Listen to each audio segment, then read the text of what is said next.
Welcome back to the plenary stage of our 20th anniversary UN Global Compact Leaders Summit. I'm Dan Thomas from the UN Global Compact office here in New York, where the summit began 16 hours ago. Since we started the summit, we've chased the sun around the world, from Brazil and Latin America to Australia, Asia Pacific, China and Southeast Asia. Next up, we'll be handing over to our colleagues at the Global Compact Network in India to continue to lead the conversation on the role of business in helping India and the world recover better, recover stronger, and recover together from the COVID-19 crisis. But before I hand over to my colleagues at the Global Compact Network India, let's watch a quick highlights film of how this Leaders Summit began.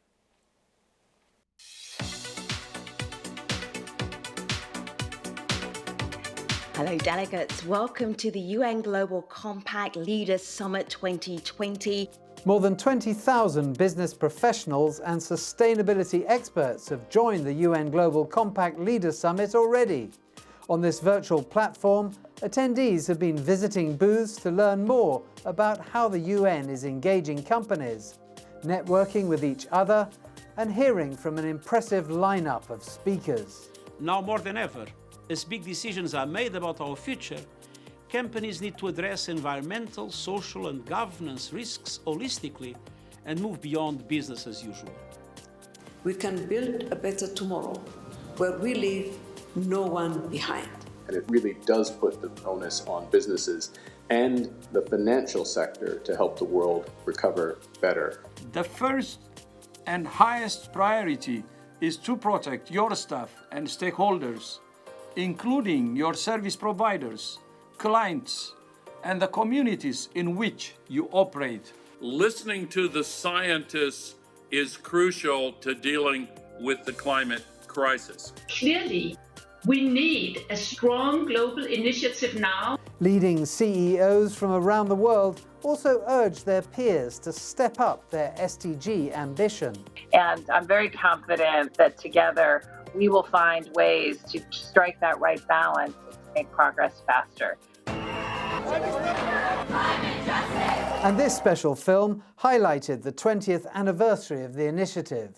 And we, the United Nations, initiate a global compact of shared values and principles which will give a human face to the global market.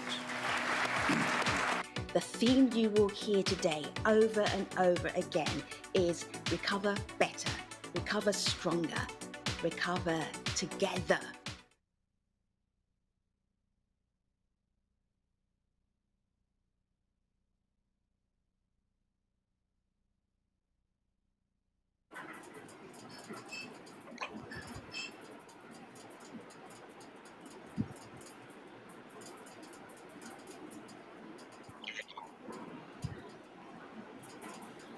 Hello everyone, a big namaste from India, the land of Vasudhaiv Kutumbakam.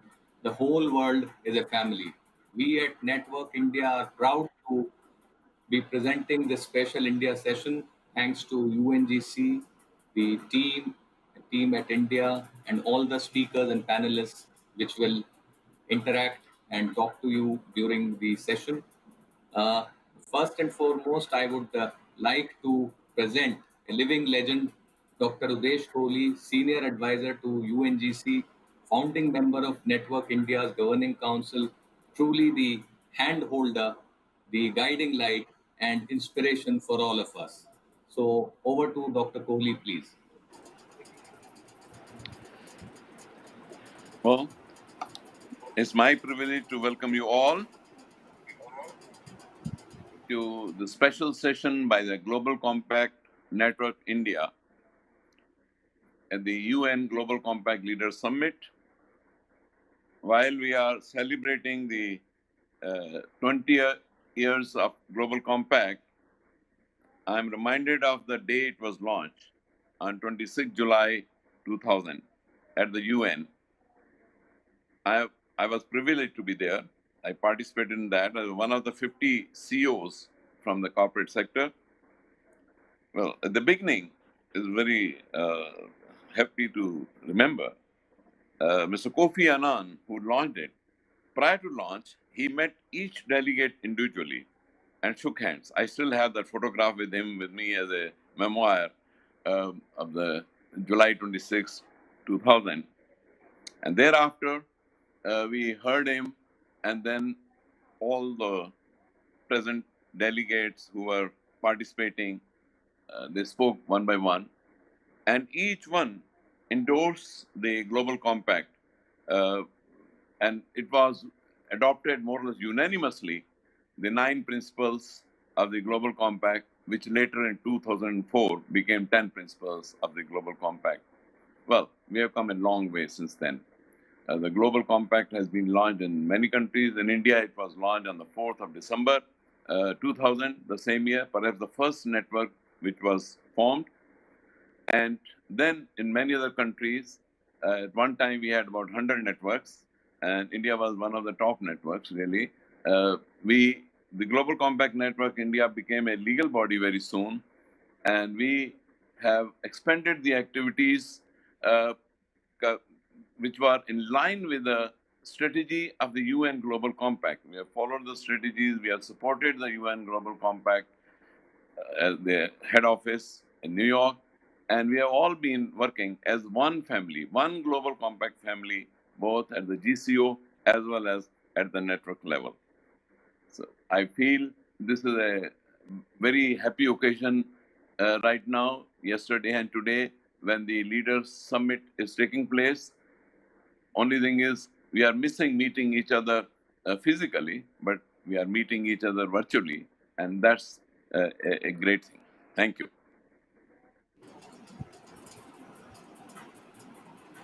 Thank you very much, Dr. Kohli, for your wonderful remarks, and also, the walk down memory lane. And thank you once again. I now present a short film on Global Compact Network India, just to show you the journey that we have taken so far.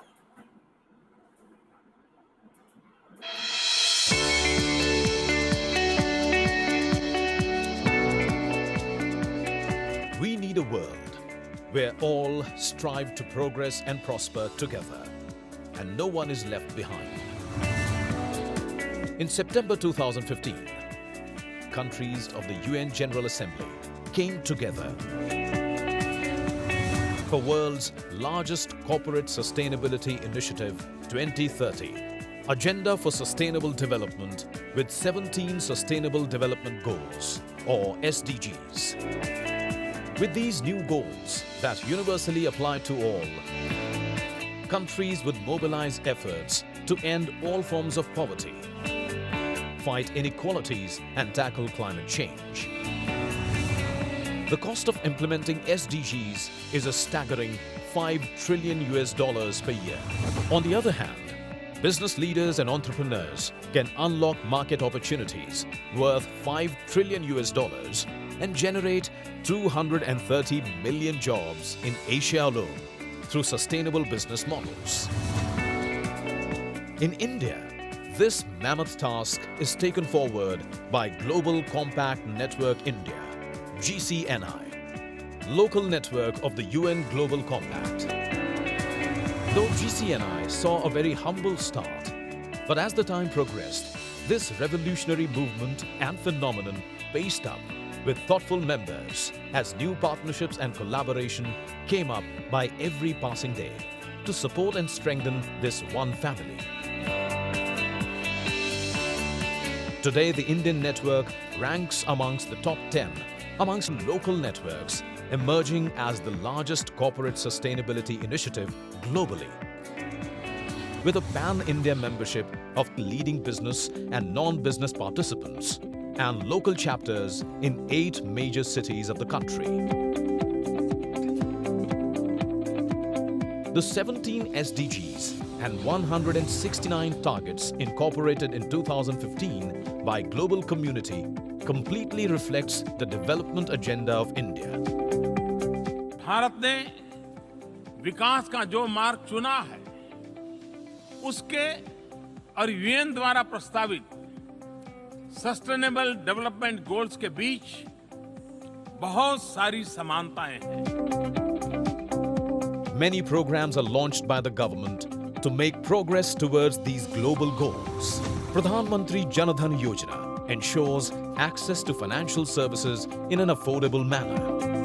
Midday meal scheme is designed to improve the nutritional status of school-age children nationwide.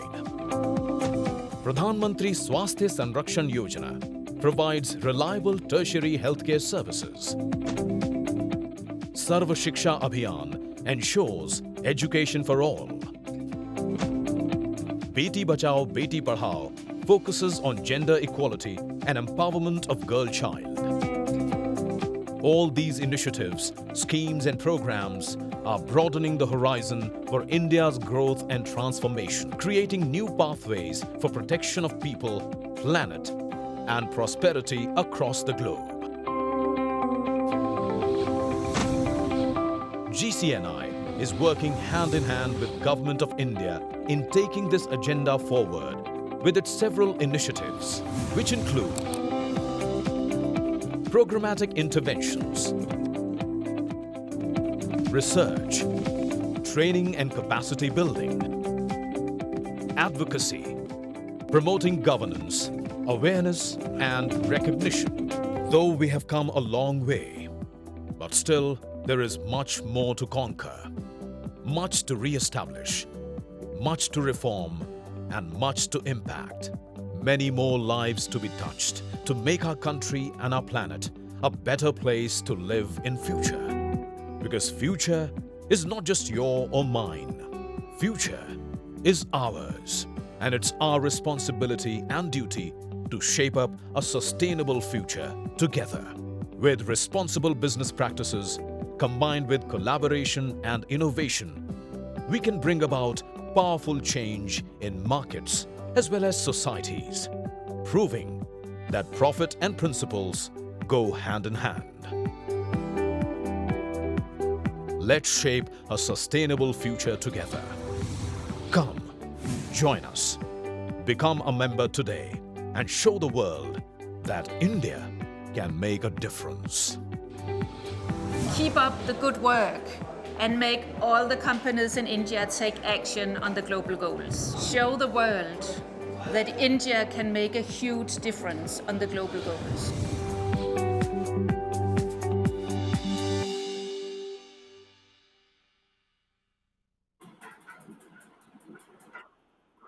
So that was our efforts showcased for all of you, and we'll be happy to engage with one and all to keep driving the SDG ambition of India. Moving on, I feel really privileged to present a young SDG icon, Ms. Manasi Tata, UN India Young Business Champion for the SDGs. The secret of her passion and success is she walks the talk. And before I add any further adjectives, I will request Manasi to take over. Thank you so much. Good morning, everyone. It gives me great pleasure to be here today to join you all for the UN Global Compact Leaders Summit in India on a topic that I have been thinking about a lot in these very challenging and extraordinary times. A resurgent India recovering better, recovering stronger, and recovering together. The global pandemic that we are all experiencing not only demands a response, but it is also a wake up call to do business better. To me, in the post COVID world, the bottom line should be more than just profits for our shareholders. Our businesses should help make the world more resilient to epidemics, have a positive impact on communities, and must protect our living environment. In fact, we should now be redefining what it means to be a shareholder. To me, the communities in which we work, the ecosystems and environment impacted by our operations, and the social structures that make up the private sector human capital are all shareholders. What does this mean in practical terms? This means that decarbonization is not something we do as a CSR project, but as a business responsibility. It means that gender parity in supply chains is not a token gesture, it is essential. It means that sustainability is not a one time report we put out, but a charter that becomes core to our business. To do all of this, we already have a fairly comprehensive checklist that we can use, the Global Sustainable Development Goals, that are meant not only for governments, but equally from manufacturing companies, financial institutions, private sector service providers, and startups. The SDGs envision strong, climate resilient economic growth with a good and accessible public health infrastructure, quality education, innovation, access to safe water for all, protection for our biodiversity, and equality for women. Everything that we need to defend against future public emergencies like COVID and build a better world. India today is the world's capital of enterprise and disruptive business. It makes me so proud to be a part of a young generation. We have the opportunity to truly make a difference, to not only be socially and environmentally responsible, but to develop innovative solutions and the most relevant impact projects that will create a sustainable post COVID world. A few days ago, Prime Minister Modi addressed the business community at CII and said that a self reliant India would be a sum of intent, inclusion, investment, infrastructure, and innovation, and that the business sector would lead India into self reliance. Indian businesses anchor the world's economic growth, and the private sector accounts for two-thirds of gross capital formation in India. Almost 80% of India's universities and colleges are privately managed.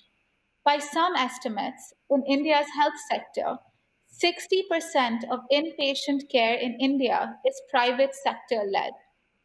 I would like to encourage young business leaders to look at this opportunity and innovate in two ways. Number one, technological innovation. Whether it is in our fight against climate change for a circular economy, to reduce emissions, to make advances in renewable energy generation and storage, we have to stay ahead of the curve. Today, the private sector and the government's partner in innovation, whether it is SpaceX launching a rocket with NASA or an MSME developing rapid testing kits for COVID. We have to nurture a fourth industrial revolution that can help us harness the energy of the wind and the sun, that can turn waste to wealth, and that can fight public health emergencies using artificial intelligence and machine learning. Second, social innovation and digital access. It is equally important to develop tech that helps us bridge the digital access gap so that everyone can benefit from technology. COVID 19 has demonstrated to us, for example, the big opportunity for online learning in reaching the farthest first. How can young business champions and startups enhance digital access across the urban rural divide between men and women and build new digital tools that can improve public distribution, healthcare access, women's access to sexual and reproductive health, map degraded land, and link the unemployed to dignified and sustainable livelihoods? This is what is needed of us in India's private sector as we recover from COVID, as we push for the decade of action and delivery of the SDGs. Not just because we are development partners and have a moral responsibility, but because it also makes us good business sense. It has been established time and again by Harvard and others that companies that entrench strong sustainability practices considerably outperform their counterparts over the long term. All businesses stand to profit from a country's resilience, from reliable access to natural resources, and educated, healthy, peaceful societies to support their ecosystem. By facilitating universal access to electricity, housing, water, food, good schools, businesses create shared values and secure their ability to generate capital over the long term. We need cohesive reporting, standards on how ESG, that is environmental, social governance, factors can be taken into account while investing. We need platforms and systems to share our best practices with each other. I look forward to working closely with the Global Compact Network India, the UN India Business Forum, and the United Nations family in India to build the convergences we need for a better new normal and a resurgent India. Thank you for your time. Thank you, Manasi. That was indeed food for mind, heart, and body. May I now request Ms. Renata Dessalin, the UN Resident Coordinator in India. We have the privilege of working with her very, very closely and truly admire her passion and support. Over to Renata. Thank you very much, and very warm greetings, namaste from India to all of you. It's really hard to believe that 20 years have gone by now since our then Secretary General Kofi Annan launched the UN Global Compact. Those were the early days of our thinking about whole of society approaches towards development. And although much progress has been made, we know that the road ahead is extremely long, and COVID-19 has only made it longer. This microscopic COVID-19 virus has really stripped back and revealed some of the most painful realities of our societies and our economies today. It's shown us the depth of inequalities, and it's also shown us how damaging our footprint has been on the environment. The tagline for this session is recover better, recover stronger, recover together. And of course, we'd all like to do this, but how? How are businesses supposed to recover from lockdown deep freeze? How are CEOs supposed to bring businesses back from the brink with global and local supply chains interrupted, with workforces dispersed indefinitely, and with demand at an all-time low, with liquidity concerns and many other big problems ahead of us? All this, and even before, here in India, we've reached the peak of the virus. But it's precisely at such moments of great and grave uncertainty that we need to be very clear about our goals and our principles, about where we want to go and how we want to go. It's our goals that keep us centered and integral. Fortunately, we don't have to look far for our goals because we have them right in front of us. The Sustainable Development Goals, our global to-do list, and they're equally applicable to governments, to societies, and to the private sector. The SDGs are not just some lofty pie-in-the-sky aims. They're very concrete, they're practical. They're as important for governments and for businesses. They will measure the qualitative value and strength and durability of companies. And they'll distinguish the wheat from the chaff, the companies with a future from the companies of the past. I know we're all focused squarely on recovery right now, and I know that the road ahead is extremely difficult. Just regaining what's been lost in the past few months seems like a Herculean feat. And I know it must be tempting to limit one's ambition just to that, just to get back to where we were before. But that alone is, of course, not enough. It's precisely in these times of colossal shock, when everything's been shaken so badly, when we're not sure which way to turn, it's precisely at such a time as this that we're free from past dependencies and that we can decide resolutely to do things differently. It's into this space where everything has become so difficult and so uncertain that we're now forced to think out of the box. It's into this space that I hope very much the private sector will recover better, particularly on two fronts. I hope we'll recover greener. COVID-19 jumped from the animal kingdom to humans precisely because of our blatant disregard for the natural environment. Our careless and irresponsible approach to nature is pushing our planet to the tipping point. With rapid extinction of species, declining biodiversities, rising temperatures, and increasingly unpredictable weather, water scarcity, desertification, pollution of land, water, and air, and I could go on. We're facing a planetary emergency. Despite the suffering and havoc of COVID-19, it has also showed us what is possible in terms of telecommuting, virtual meetings, global summits such as this one. How much CO2 have we saved simply by changing our behavior, our patterns with regards to meetings? This is the time for intense creative innovation, both for breakthrough green technologies, for the circular economy, for renewable energies, and for other solutions to reduce our environmental footprint. I haven't seen any COVID-19 consumer surveys yet, but I suspect that this crisis has only heightened demand for clean and green products. My second hope is that we'll recover more equitably with greater social fairness and inclusion. Around the world, lockdowns revealed to us the stark face of massive inequalities. While some of us were able to shelter in place, safe and comfortable at home, so many others lost their shelters along with their wages and took to the roads on long journeys home.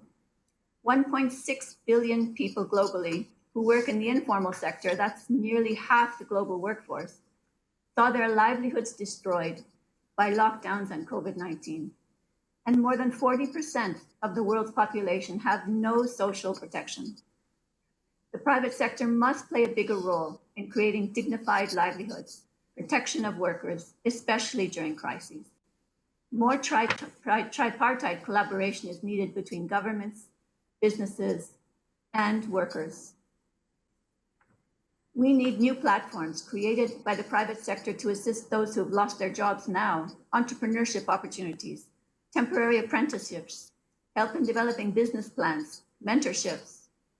COVID-19 has shown us that we're only as strong as the weakest link in our chain. This is the time for business models to boldly innovate on social equity and inclusion, because social equity and inclusion are not only the right thing to do, but they create resilience, and resilience is the sine qua non of the 21st century company. We're currently facing the biggest national and global crisis of our lifetime, but the proportions of this crisis is only as big as the size of the opportunities it presents. This is without question the opportunity of a lifetime, and history will judge us on what we do now. So let's recover better, let's recover stronger, let's recover together, and I know India can do it. Thank you. Thank you, Renata. That was quite impactful. And moving on, we know that India is the only country in the world that has a developmental CSR law, and it is my privilege now to request Dr. Bhaskar Chatterjee, the father of the Indian CSR law and also Senior Director IIM and former DG, Indian Institute of Corporate Affairs. He heads the Asia Pacific Resource Center at Network India as its chair. Let me present to you Dr. Bhaskar Chatterjee, please. Thank you, Asim. As India's voice resonates across the globe today, let me begin by adding my own voice to the global outcry against racial abuse. I would like to say that India is the champion of this voice, and we, all of us on the panel today, resolutely stand by on this issue. Under the overarching SDG Plus framework, the 10 principles of the Global Compact Network are beacons which guide us in this time of extreme crisis amidst the global pandemic. I would like to say that in India, we have seen a crisis of many dimensions. And what is particularly edifying, and we can draw strength from the fact that the Indian private sector has stood shoulder to shoulder with government in coming together to tackle this crisis. They have shown great guts. They have shown a tremendous amount of capacity to take responsibility. We have seen in India perhaps one of the greatest labor migrations across the planet, perhaps one of the great challenges to the human rights platform of the Global Compact and, of course, the SDGs framework. And the private sector has stood shoulder to shoulder with government. It has complemented and supplemented the work that government has done at this time.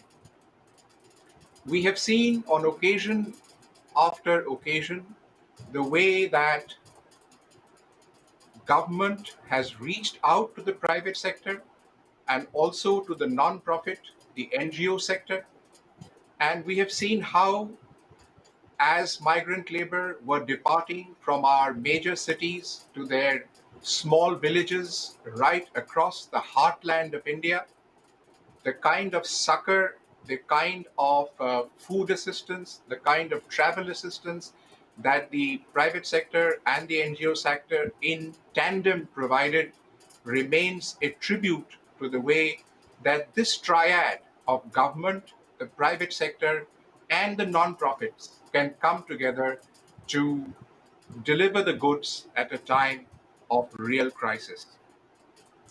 It is my belief that as we go forward, the CSR law that Asim spoke about, the only country in the world which has a legislation on CSR, government has reached out to the CSR platform. Under Schedule 7, all activities connected to the COVID-19 crisis have now been allowed as a CSR expenditure for corporate India. And both the public sector and the private sector have used the CSR law most effectively at the ground level where it seriously matters. This is what the legislation has helped us to create: an ecosystem, a platform in which there is a collective and collaborative effort to tackle any crisis that comes our way. Mr. Kohli rightly reminded us that we were one of the countries that actually created our own global compact platform in the same year that the global platform was created. And over these 20 years, we have seen how contributory India's efforts have been to the success of the SDG plus agenda across the planet. India's role is crucial. India's role is vital. If we can succeed with just 15 more years to go, if we can succeed, then the world will succeed. Our own failure will really mean a failure for the planet. That is how crucial India is to the SDG initiative across the world. I will conclude at the very end by saying that India is not just resurgent. Under a robust and strong political leadership, we are resilient and resolute as well. In the face of adversity, India stands strong, stands united to face any challenge. Thank you. Thank you, Dr. Chatterjee. That was not only inspiring but informative as well. And we are sure that moving forward, India will play its part in achieving the SDGs. So, friends, now it is my pleasure to present Mr. Kamal Singh, the Executive Director of Global Compact Network India, the man who is at the helm of affairs and the person with a mission who, along with himself, takes the team along and makes sure that we are, working almost as hard as possible to contribute to the sustainable development and the 10 UN principles as well as the global goals. And it will not be out of order to say that he is normally referred to as Mr. Kamal Singh and not Kamal Singh. Kamal means miracles. So over to the miracle man, Mr. Kamal Singh. Thank you, Asim, for your really kind words. I really do not know whether I deserve. Good morning, good evening, good early morning, good late evening to one and all. We're blessed to be celebrating 20th birthday with Kamal. This is the decade of action and we can't afford it at all. The only way forward is to join each other at all levels to drive the SDG as we brush our teeth every day. All our learned speakers before me have reinforced that yes, the SDGs are the only answer or the game changer going forward. Businesses in particular have to come forward and take sustainability SDGs UNGC 10 Principles as a mainstream strategic solution to stand up to known and unknown challenges. India is taking a lead in this work, and we welcome one and all to join us in this arduous journey. I take this moment to thank personally and on behalf of India Network, the UN Secretary General, Mr. Antonio Guterres, my own boss in New York, DJ Kingo, Excellencies, CEOs, entire UNGC team, for your free-flowing continued support, not only here, but at all occasions. Thanks for giving us this free and sowing great faith in our efforts and purpose. Thanks to this, possibly the largest global audience for joining us and sharing these wonderful ideas. Special thanks to Dr. Uddesh Kohli, as all of you know, that the man behind bringing Global Compact to India, Miss Manasi Tata, our young SDG champion at UN India, our own UN resident coordinator, Miss Renata Daslian, Dr. Chatterjee, the man Friday, to have accepted our invitation to join this inaugural part of India's session. Your presence and your inspiring thoughts have delighted one and also uplifted the prestige of the India session. As you will move forward, you will see very interesting panel with India's icons, both in private sector as well as in civil society and academia. Please do be joining on that part. And also, you will see immediately after our chief guest, the Vice Chairman, Niti Ayog, Dr. Rajiv Kumar. And please do also listen to that. I would like to also thank our regional sponsor, Institute of Management BIMTech and CAF India for the best wishes to everyone. Let us achieve and celebrate together. And we now also have to say SDGs is not the only responsibility of United Nations. It is not the responsibilities of Government of India. It is not the only responsibility of Global Compact, but for all of us, we have to pitch it. So with that, we now move on to our CEO's panel discussion. I hand over to Asim.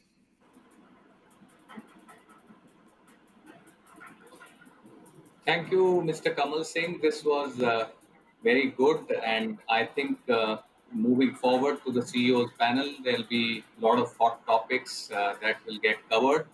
So may I now request Shweta Rajpal Kohli, the moderator of the CEO's panel, to take over, please. Thank you so much, Asim. It is indeed an honor and a privilege for me here to be moderating the special India session at the UN Global Compact Leaders Summit. We are clearly in the midst of a crisis of monumental proportions. The coronavirus has wreaked havoc across the globe, ruining livelihoods, destroying lives. At the same time, this brings with it hope that we will see our policymakers across business, across government, across civil society use this as an opportunity to really reset our future, a future that will be more sustainable and more equitable. It is exactly this, with a very special focus on what this crisis means for India and how do we recover from it, that we are going to be discussing with our panelists over the next 1 hour. It is indeed a pleasure for me to introduce our panelists here today. We've got Nishtha Satyam, Deputy Representative, UN Women, joining us. Also Meenakshi Batra, CEO, CAF India, and Mr. Mahendra Singhi, MD and CEO of Dalmia Cement. We're also expecting other panelists to join in as we move along. But let me kick off the discussion first by focusing on what's really going on in India. Yes, of course, this is a crisis that has hit just about every country across the globe. But countries like India are particularly badly hit. That's because the pandemic has brought with it a social and humanitarian crisis that has, in many ways, magnified and accentuated the existing inequalities. Some of those images of migrant laborers walking back home, homeless, hungry, continue to haunt us. But is it also a time for us to now think about that future? Nishtha, let me come to you first to try and understand what leaders in a country like India can do at this point in time. How do they step up to this monumental challenge? Let me be honest. I think we also have to be cognizant of the fact that the world has never really seen, as it exists right now, a disaster, a pandemic of this proportion, where we're still figuring out the real nature of the virus. I think my very short message, my very 360 level message on this is, the one thing that we know is that the pandemic has widened, has exposed existing inequalities. It's in our newspapers, it's in everywhere we look. We know that those who have been at the margins are now further pushed, and that shows how a pandemic pans out. For example, even if you had to analyze Ebola in West Africa, we knew that women took as much as twice the time to come back to the same work, the same kind of work and the same level of work post the pandemic. The one thing that I think that leaders need to be cognizant of when they step up is there are many ways of getting an economy back. There are many ways of bringing the world back. But we cannot be bringing back the world in a way that we reverse the gains that we have already made in human rights after a very, very long struggle. I think the amount of effort that political leaders, business leaders, like the ones here, journalists, the multilaterals have put in to show that, we finally work towards legislation, which is how our constitution is anchored.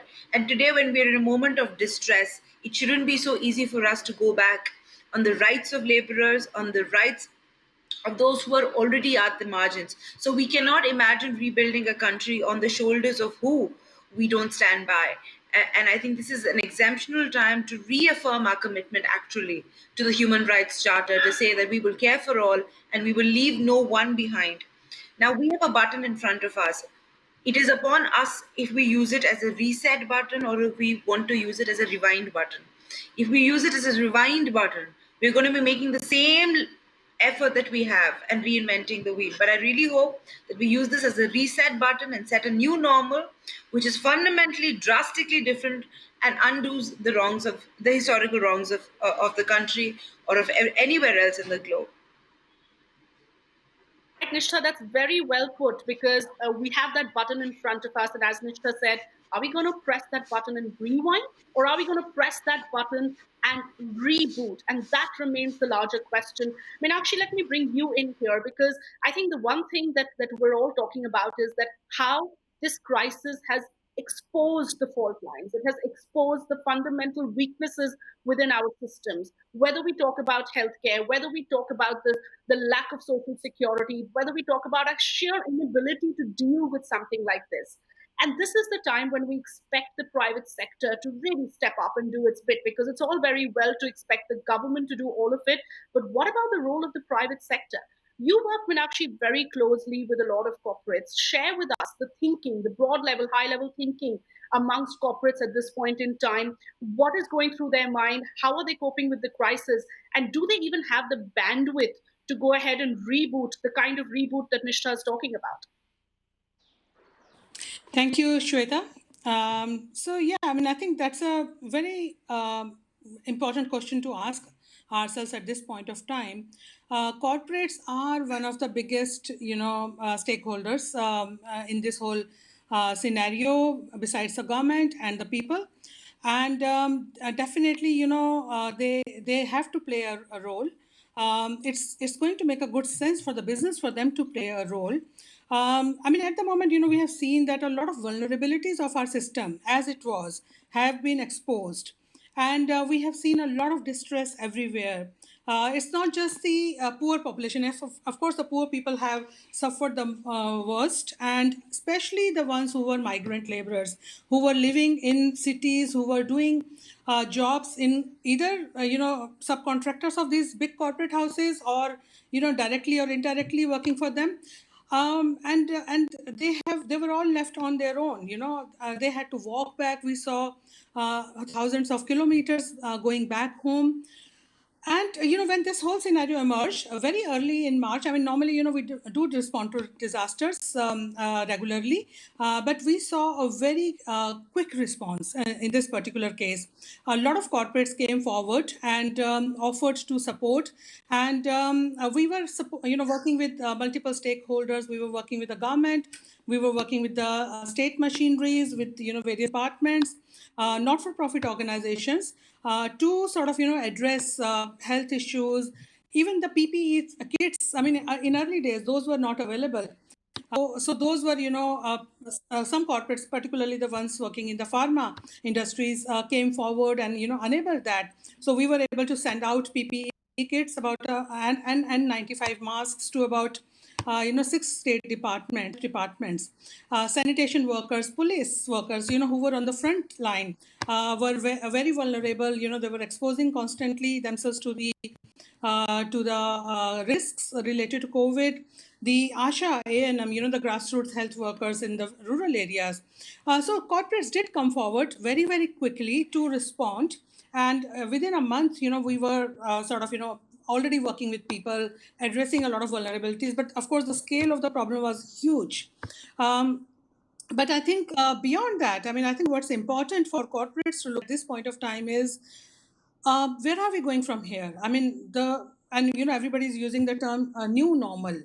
I mean, what does it actually mean? What is that new normal? What will we go back to the situation as before, or are we going to rethink about the way we did our business, the way we led our lives, the way we interacted with each other?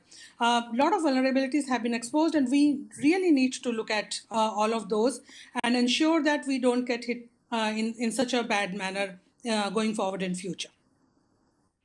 Right, Meenakshi, I think everybody is talking about this new normal. What is this new normal? I'm also pleased that Mr. S.P. Shukla, Group President and CEO for Aerospace and Defense, and a member of the Group Executive Board of Mahindra & Mahindra, is now with us also on the panel.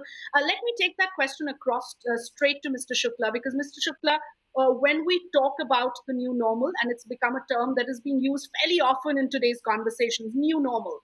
One part of that new normal is that we're having this event in the manner that we are. We're all virtual and we're all connected, and we're having just about the same discussions that we perhaps would be in otherwise the pre-COVID era, where we would probably be face to face. But I think the crisis has shown tremendous resilience. It has shown us that we are absolutely capable of adapting and being more resilient. But at the same time, as Meenakshi was referring, the vulnerabilities have been exposed. As a leader, as a leader of a large conglomerate here in India, what is it that corporate leaders are thinking right now? What are the kind of tips that you're sharing with your employees and your customers to further build this resilience, to make sure we don't continue to be as vulnerable as we feel right now, and to make sure that we're also creating a future that is more sustainable and equitable? Thank you so much for inviting me. You asked a very pertinent question. How do we make use of this crisis?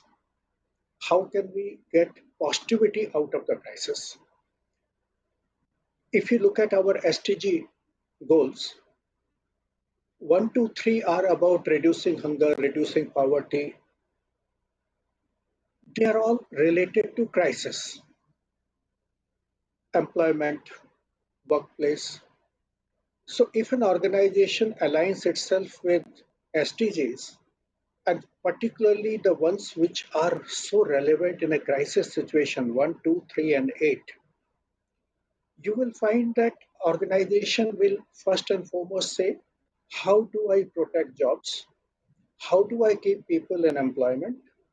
Because that will help in meeting these SDGs. Every person we are able to keep in employment and not let go ensures that his driver, the staff at home, mates, or even gardener, there are a lot of people depend on each employee in corporate sector. And by protecting their jobs, being mindful that they have a multiplier effect on society, we will achieve 4 SDGs 1, 2, 3, and 8, and we are committed. We made a policy announcement that we will not lay off anybody. Now we come to way of working, and it has thrown up a lot of positives which I would like to share. First and foremost, it has led to the realization that so many things can be done working from home, which could not be earlier visualized because people thought I need to be in the office. It is not only about reducing congestion on the roads, it is not only about reducing petrol, diesel consumption, it is not only about unnecessarily running huge air conditioning loads and lighting loads in the offices. Yes, these are all very positive impacts which will be there on sustainability front. But I will go a step further and talk about change in mindset. Earlier, work from home was often larger workplace will see it as a favor being done to an employee. Oh, he needs to be at home once a week to look after his parents. She needs to be at home. She is in the family way. People came to assumptions which were unfair. They actually had this set mindsets which needed to be changed. What has COVID situation taught us? That there is no distinction, men or women, line role or staff role, secretary or the boss. It does not matter. Everyone can work from home with the same. So next time to ask, today I'll work from home, it will be appreciated, understood, and agreed, not done as a favor. I'm talking about basic mindsets changing in people's mind. The huge benefits we are talking are clear benefits. Sustainability related benefits are real. It is the mindset changes which we are talking about here on this forum. Sustainability related changes, again, I will talk about. People will say that I need to go and see the boss. I need to see the customer. People will travel 20 times to meet a customer in another city. There will be air travel. There will be carbon footprint, hotels. Now, these are savings which will arise. These are the lot of carbon footprint which will be reduced because people will find a new way of doing business. The way we are meeting now, perhaps in another environment to celebrate 20th anniversary, all of us would have flown down to Delhi, Bombay, or at one place, and we'll be talking what we are talking now. And generally, I will get overruled by the majority, and I will say, but why do you need to go? You went only last month. You need to again fly down to Bangalore? Yes, I need to, Mr. Shukla, what face-to-face has to be done, you can't do on phone. Okay. And majority feels so. Now, mindset change is coming. People are saying, I realize that I need to go and meet the customer face-to-face once a year. Rest of the year, I can do a video. What I am seeing is tremendous positive impact in the mindsets of people, which will lead one to the sustainability related green effect, where we will bring down consumption of lot of unnecessary resources. And second, we will stop seeing things as a favor being done to an employee. Disabled employees, differently abled, we always thought, how can he come to office? How can we offer? We are actually going to now have better diversity at the workplace. He can work from home, he or she. Why does he have to travel all the way to office? I'll stop here. I just wanted to bring down the broader issue. You raised it very well, Mr. Shukla. The fact that today what we're seeing happen is obviously right now we're talking about just the kind of havoc this pandemic has played. But at the same time, there are positives, and it's important to highlight those positives because that will be part of that entire reset that we're talking about, the resilience that we're talking about. And none of that can happen if we just ignore just some of the positive outcomes, as you had mentioned, that just the carbon footprint reducing. Let me now make sure that I'm bringing Mr. Singh here because he's someone who leads a large manufacturing company, cement company in India. And those are the sectors that are perhaps hardest hit, where we're seeing activity come to a complete standstill, where we're talking basic survival, basic, layoffs issues, basic issues like how do you ensure that livelihoods are not impacted? Mr. Singh, when we're in the midst of dealing with such bare issues, for us to be talking about how the future needs to be more sustainable, how the future needs to be more inclusive, is that still a while away? Or do you think we can start planning for that future right now? Or do you think the focus immediately should be just plain recovery and not necessarily deciding on a future that is perhaps, as we've been saying, recovering stronger and recovering better? Your thoughts around it, the two schools of thought that are emerging right now. First is just get back on track, and the other is don't get back on track in the way we were. Let's get back on track better now. Sure. So, happy morning, sisters and brothers. Thanks to Mr. Kamal Singh and UNGC for bringing out the CEO panel in which we can discuss many aspects of India.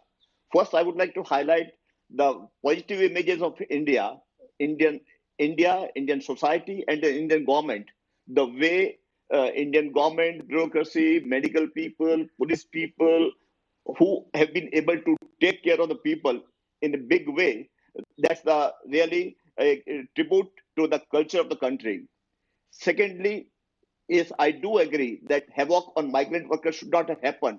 But at the same time, if we look at the various type of great work which has been done by individual, by the groups, by the corporates, by the governments, I think if one can look at for a population of 130 crores, people would find that a lot of work has been done. Now coming to the business. Business is meant for people, planet, and profit. And most of the businesses, particularly the bigger businesses, they work on it, they say about it, they practice it. And when this crisis came, I think it was again retesting that what we can do for people, planet, and profit. So profit came the last, people came the first. Now on people front, if I talk of my organization, Dalmia Bharat, Dalmia Cement, that was to take care of the people. For a few days, we never talked of the business, but the message was, communication was that yes, you are the most important person, your family is the most important person, all stakeholders are most important. So we took each and every care for our people first, ensured that they are safe. We started Dalmia Support Helpline, which was meant for 24 hours, not only for our people or the family, but all other stakeholders also. Thirdly, the moment, the day lockdown was imposed, the next day, the message from us to our all employees, including workers and contractor workers, was that you would be paid your wages and salaries 5 days in advance. Salaries and wages 5 days in advance in March, so that people are not having any question mark in their mind when we'll get, how we'll get, whether A will get or not. And then the video message to each family member and stakeholder of the company from our promoter Shipuni Dalmia that for us, people is the first king, second king is customer, and the third king is cash. Now we worked on people and have given a message to all our plants as well as offices that we have to serve the society. So we started providing meals to the people. We ramped up our medical facilities, which are open to the people. And at the same time, whatever say contribution was required to also show our solidarity with the government, like PM Care Fund, we committed 25 crores for various state governments. We committed it's about 8 crores or something, as well as the medical facilities and the medical equipment and the masks. So that gave a message to the people that we are working for them. Similarly, one of our sugar organizations, they started making sanitizer in a big way in a very short period of time to serve the society. Now, considering this, how not to lose the actually, we started working in a big way in my maybe last 3 years. I might not have met these many people physically, which I could meet every day. Every day we were talking from 50 people to 500 people over Zoom, over Microsoft Teams, and then we addressed 2,000 people, 2,500 people together just to say that we are with you. And once having done this, then we said that yes, now let us take care of a planet. We continue to run our solar power plant. We continue to do all type of activities because sustainability and carbon negative roadmap is very close to our heart. And you will be pleased to know that Dalmia Cement is having the lowest carbon footprints in the whole globe. And we have already created our roadmap for becoming carbon negative by 2040. Now, the next one important was how to engage and keep assured our customers. So the virtual connectivity was created in a big way, and the result was that the way we engaged with the customer, their family, their kids, when we restarted our business, we were also quite amazed the way the support which they gave, and the outcome of whole connectivity was one, we could start our all cement plants in time. Second, we could also perform better. Our performance was better than May 19. So if I look back of these 90 days, I would say we have come out as a stronger family. We have come out as a connectivity with all stakeholders, whether it's a customer, transporter, vendor. And thirdly, with all of people. And I'm sure that we are now not calling it as a new normal. It's a normal business in which we'll be able to operate from work from home or work from anywhere. All our offices from 15th of all our offices from 15th March were closed so that the people are assured that yes, nobody is being forced to come to the office. As well, all sort of sustainability activities are being planned so that we all are assured of a better future tomorrow. Thank you. Thank you so much, Mr. Singh. This has been a very, very inspiring story and a classic story of how corporates are really coping up. It's great to hear some of those anecdotes from you about how you have dealt with the crisis and emerged stronger, as you're saying. And I think these are the kinds of stories that we're hearing from around the globe of companies having come out stronger, of having shown the kind of resilience and adaptability that you need in times like these.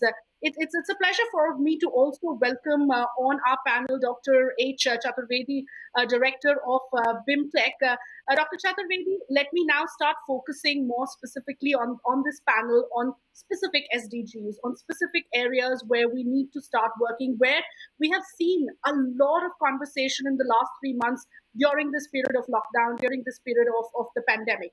And the one thing that has happened in homes around the world is education has gone online. Literally overnight, millions of people, whether it's educators or learners across the globe, have embraced online education like we had never thought before.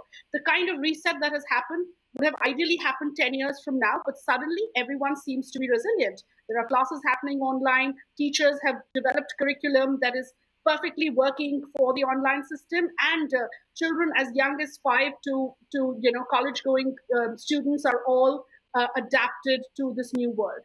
At the same time, we know that there are sharp inequalities, especially in a country like India, where you're talking about people not even having access to the internet, where we're talking about children not having some of those expensive devices that are probably needed to log on and make online education a reality. When we're seeing these kind of inequalities being exposed in times like these, how do we address it, and how do we ensure that if this so-called new normal will include some sort of a hybrid model of virtual education along with physical education as and when schools reopen, but we don't see the kind of inequalities that have come to the fore continue to get heightened?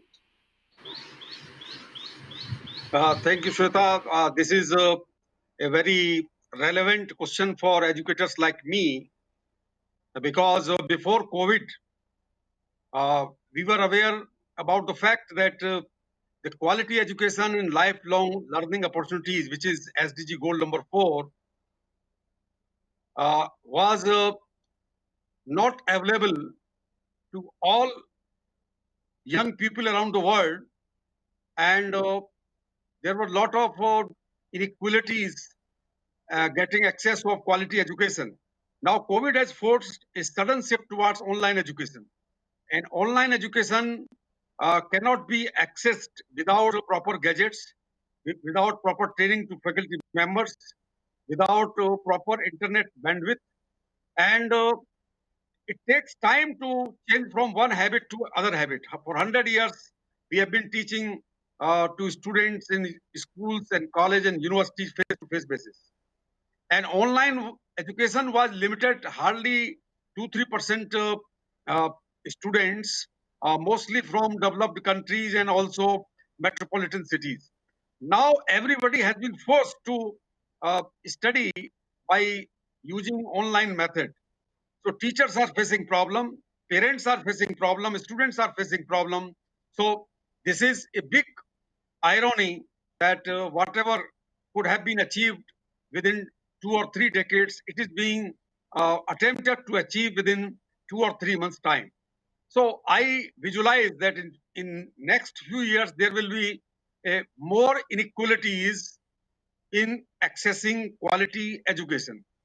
For the people who are poor, for the people who are coming from vulnerable communities, people who are not connected very well with the mainstream cities, people who are not having the requisite internet bandwidth and gadgets. So as an educationist, I would like to just think how to bridge this gap, and the government, the civil society and the industry, they will have to think. I think in many parts of the world, when information technological revolution came, so it was thought how to provide ICT education to the poor people. One example in our country has been Akash tablet. It was developed by one of the NRI entrepreneur from UK, and it was priced around rupees 3,000 in 2010. Similarly, it may be possible that government should devise a student's smartphone by taking help from the manufacturers who can provide best of the technology on cheapest price. Why can't we develop a smartphone at the cost of rupees 4,000 or 5,000? Why can't government provide a subsidy? Why can't the internet connectivity can be made cheaper for the students, and particularly students from poor families? Lastly, I would like to say that in spite of all these possible solution, there will be a few million or few crore students who may not be able to get the facilities of online education. In that scenario, I think last mile technology will be the big issue. So in each town, each public library, we can develop a corner where gadgets can be provided for the young students to access quality online education, and also internet bandwidth can be provided free of cost. So in our country, there are hundreds of thousands of libraries. So libraries can be vehicle for providing online education to those people who are uh, living in remote areas and who are unable to afford the internet bandwidth and costly gadgets. All right, Dr. Chaturvedi, indeed, I think that is the need of the hour, which is to make sure that while we are embracing technology when it comes to providing quality education, which is clearly one of the SDGs that we do want to embrace, we are also ensuring that we're not leaving out the marginalized sections of society, and everybody is getting access to that quality education. Talking about marginalized sections, talking about vulnerabilities, talking about inequalities. I want to come back to Nishtha now to focus on gender equality as one of the SDGs and the kind of impact that this crisis has particularly had on women. And there are obviously, Nishtha, tons of stories that we're hearing, of course, within India and from around the world on how this crisis has impacted women in particular. Share with us how deep is that concern and what can be done to ensure that we're not seeing that adverse impact on women and we're moving on the path of gender equality as one of our key SDGs. Thanks, Shweta. I think, and thanks for bringing gender into this, because off and on we're not talking about how differentiated the crisis and its impact is on people. In fact, I find it very surprising that a lot of the urban conversation online is about how this is an equalizer, how it has brought the entire world on one page. But actually, no crisis is an equalizer, just like technology isn't, because what it does is it further marginalizes the marginalized, it pushes them to the corner. And in fact, women are a huge part of that constituency. They're 50% of the population. But we also know that any crisis widens pre-existing inequalities. And here we know that women have been the largest part of informal sector workers. Women are the largest part of the gig economy in terms of not having formal contracts. We know that women were already going through shadow pandemics like domestic violence, access to reproductive rights. In terms of nutrition, they were the last in the household to get nutrition and good food and health. And plus, also in terms of access to services, access to technology, women are still far, far behind. So, what any pandemic does is what this pandemic has also done, which is actually further marginalize women. There are two trends that I definitely like to bring to your notice. One, of course, the increase in unpaid care work as people are getting locked in with their families into a household. And let's remember, when we talk about lock-ins and we're thinking of a 3-bedroom household with with 2 people to help us and with 3 people living in the house, but that's not the average size. If you actually go by the last census, the average size of an Indian household is 5 people, and you're hardly talking about a space that would otherwise be okay for one person. So you look at 5 people crammed up into one house with needs of children, needs of the elderly, really pushing women's unpaid care work almost higher by 3 times, given that women already have been doing 3 times the amount of unpaid care work by men. So that load of drudgery has gone up for women in terms of taking care of everybody who's in the household. The second, of course, is there has been a rise in domestic violence. India is no isolation. We shouldn't talk about, India is this country where violence happens. The rise of domestic violence is actually 30 to 40% across the globe.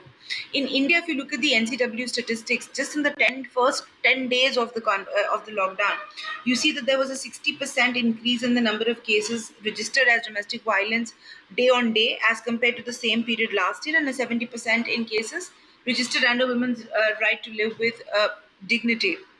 The interesting part here, despite the heart-wrenching statistics, is about 50% of these cases have for the first time come online, which essentially means that if one were to read into that data, one would understand that women don't have that capacity or that space to even go ahead and make that call, because they're in that space and they have no outlet which they had earlier to their mothers' homes, their sisters' homes. So, what can you expect from a woman whose life at a very fundamental level is not free from the fear of violence and violence itself? It's a prerequisite to gender equality, right? I mean, then you can talk about productivity and economic citizenship and all of that. But at the most basic level, I think women are going through multiple phases of the pandemic. So it's not a healthcare crisis for them. For them, it's a crisis of work. For them, it's a crisis of identity. It is a crisis of freedom. It is a crisis of privacy. And it is a healthcare crisis. Let us also not forget that 70% of healthcare workers across the globe are women, including this country. Frontline healthcare sector workers are women. But despite that statistic that we've been putting out now for the last almost 6 months, no PPE manufacturer across the globe is manufacturing PPE kits for the average size of the woman. If you actually look at the glass of the PPE kit, it is still the average size of the man. So, of course, it becomes very difficult to now deny any bias, because we are choosing to unsee the scene. And I think that's a problem that we must think of. Why is it that we're still not thinking of women? Given that across the globe, the countries that have done best have had women at the center stage. Within the country, the models that have come up from Kerala or the Bilwara model in Rajasthan, the models in Orissa also have women at the center stage, because women have invested their lives in building informal community mechanisms and collective wisdom. Today, collective wisdom has really emerged as this tool that the world has found out about, but women have championed it for eons together. So maybe we have a thing or two to learn from the rest of the population. Indeed, Nishta, and I think it's really, really painful to hear some of those statistics that you brought to the fore, and even basics, like, just talking about the kind of biases that exist right now. PPE kits for healthcare workers, not taking into account women and women's sizes. I mean, that I think is where we're going down to basic level right now. And yes, in that sense, some of what we talk about seems very, very lofty. You mentioned very quickly around success stories of women leaders, and I want you to very briefly focus on that point, because yes, it is a deplorable situation when it comes to the mere existential crisis that women may be facing in a lockdown situation, as you mentioned, and horrific stories coming to the fore. But let's also talk about some positives, and there is increased conversation around how women leaders in a crisis like the coronavirus have actually excelled. And whether you're talking about at a head of state level or you're talking about the grassroots level, whenever we've seen women leading, they have come out of a crisis like this better and shown better outcomes. Quick point there, Nishta, from you on why that seems to be working. Well, I think it's now undeniable, and a lot of people would say this. A lot of people would call this some sort of spurious correlation, that it just happens to probably be that countries that have done well have had women at the helm of affairs. But what we know for sure is, whether it's spurious or not, and we can go on debating it forever, women do reflect their own life experiences in how they deal with things when they come to work. So the fact that we as women cannot think of our life in silos, we don't think about just healthcare and keep thinking about healthcare, because our life is so interconnected to our children, to our husband, to our family. Nutrition is connected to well-being. So I think our life expands much, is more intellect. So when women deal with a crisis, they're not only looking at, oh, I have to up the hospital beds, but they're also thinking of domestic violence. They're also thinking of socio-economic fallouts. They're thinking of those who have been left out. So I think bringing lived life experience is a strength, and also the fact that women bond with communities much stronger. Also, women enjoy the trust of communities sometimes much more than men do. I'm not sure if they do anything to do that, but it happens so. And that does make them very, if not better, but it makes them very effective leaders in a situation like this. And it's something that we absolutely should not ignore. What the other point of recovery and rehabilitation is not just having women leaders, but even bringing women. We have a country where we have the largest number of women in grassroots politics. So we have to use that strength, where women have always used collective wisdom and collective action as a tool in gram panchayats and self-help groups. This to me is the richness and the legacy of India, where we have used collective wisdom, and today is the day to really tap into this. But yeah, it's undeniable now that women, the 6 best countries that have done well or have really managed to weed off the virus, have been led by women.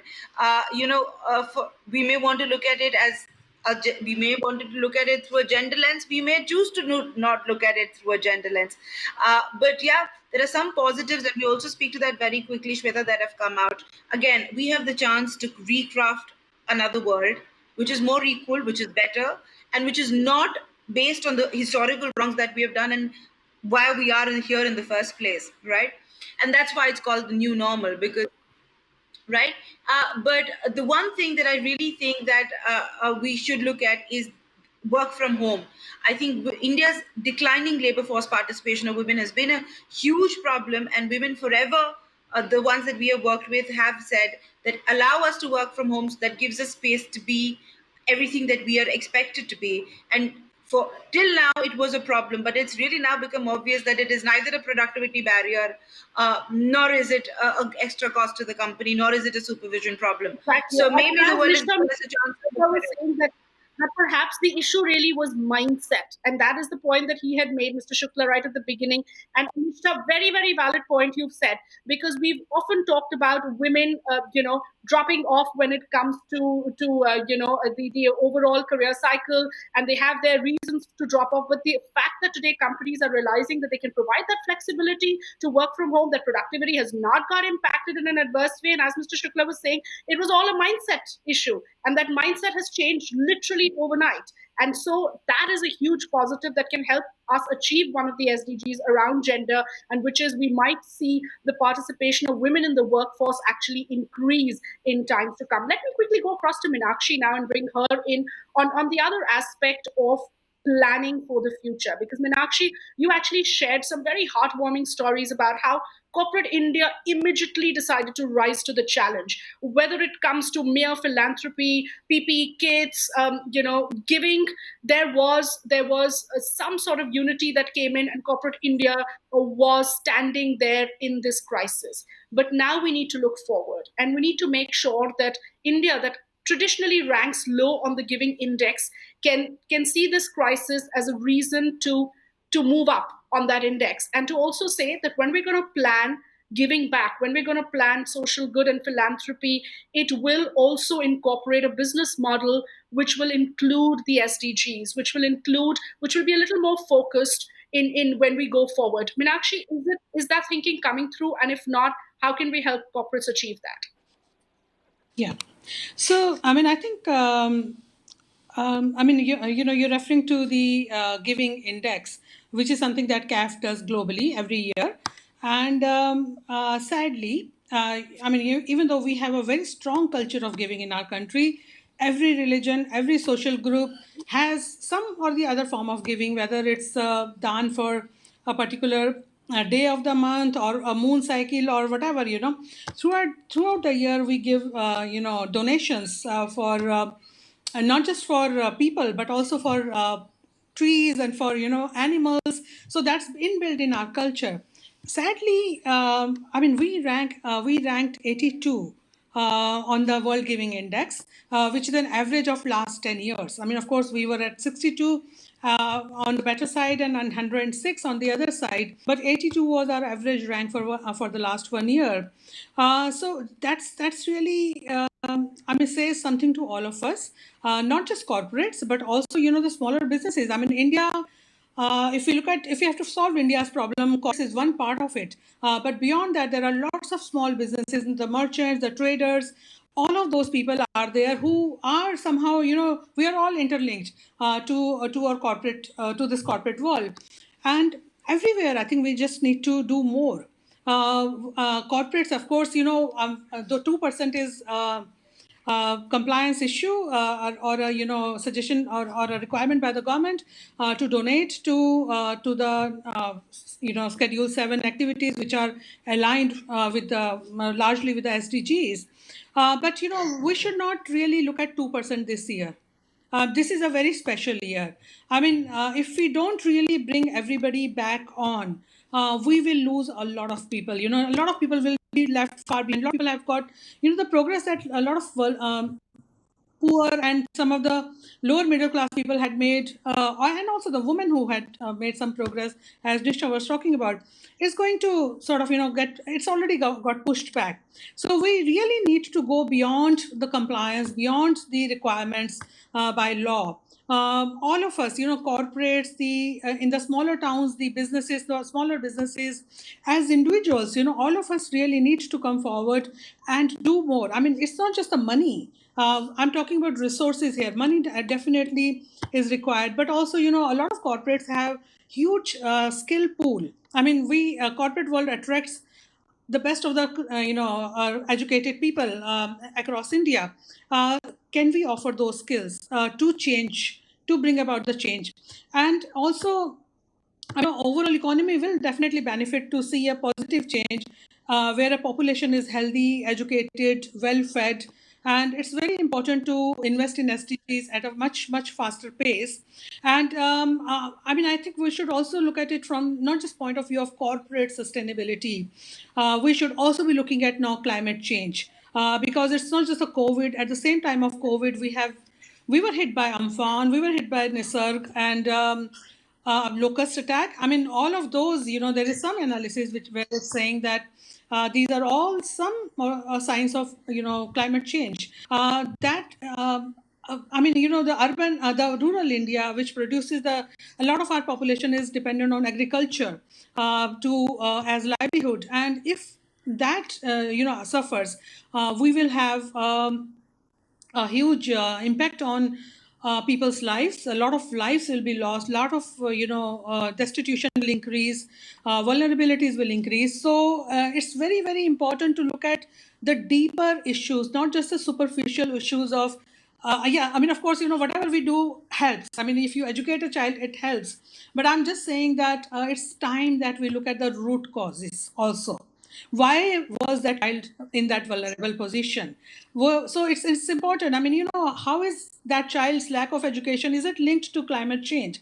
Is it linked to parents' livelihoods or parents' health? So those are the issues that we really need to be looking at. The sort of integrated look at the problems in an integrated manner, and also look at the deep level root causes of the problem.